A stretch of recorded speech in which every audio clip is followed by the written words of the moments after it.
বাংলাদেশের টি-20 বিশ্বকাপ ইস্যুতে নিজেদের অবস্থান তুলে ধরার কাজটা ভালোভাবেই সেরেছে পাকিস্তান। এখন সময় এসেছে আসল সিদ্ধান্ত নেয়ার। এতদিনের বড় শিরোনাম ছিল বিশ্বকাপে বাংলাদেশ খেলছে না বলে পাকিস্তানও টুর্নামেন্ট বয়কট করবে। পুরো জানুয়ারি জুড়ে চলা মেগা সিরিয়ালের শেষ দৃশ্য উপস্থিত। বাংলাদেশের পাট চুকে গেলেও কি করবে পাকিস্তান?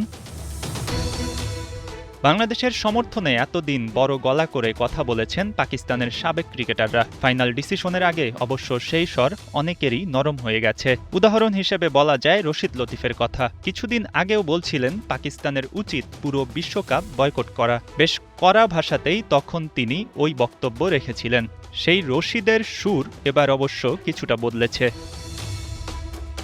গেল সপ্তাহে পিসিবি চেয়ারম্যানের সঙ্গে বিশ্বকাপ ইস্যুতে বৈঠক করেন পাকিস্তান প্রধানমন্ত্রী শেহবাজ শরীফ। ওই বৈঠকের প্রসঙ্গ তুলেছেন রশিদ লতিফ। পুরো টুর্নামেন্ট বয়কট করা ডিফিকাল্ট মনে করছেন তিনি। তবে সরকার চাইলে ভারতের বিপক্ষে ম্যাচ বয়কট করার পক্ষে আছেন লতিফ। এখন তিনি এ ব্যাপারে বেশ শক্ত অবস্থান জানান দিচ্ছেন। তাহলে প্রশ্ন, বাংলাদেশ এখানে কোথায়?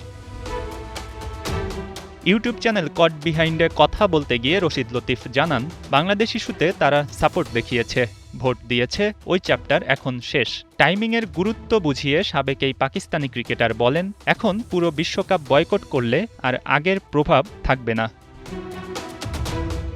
বাংলাদেশি সমর্থকরা চাইলে এখন কিছু প্রশ্ন তুলতেই পারে, যদিও পুরোটাই পাকিস্তানের নিজস্ব সিদ্ধান্ত। তবুও প্রশ্ন এটাই যে রশিদ লতিফদের ইন্টেনশন নিশ্চয়ই কেবল বাংলাদেশের প্রতি সমর্থন ছিল না। এখানে পাকিস্তান তার নিজস্ব কূটনীতি ব্যবহার করবে, সেটাই হয়তো স্বাভাবিক। তবুও আবেগের আতিশায্যে অনেক রকম ভাবার সুযোগ হয়তো অনেকেই মিস করতে চান না। মঈন হাসান, ৭১।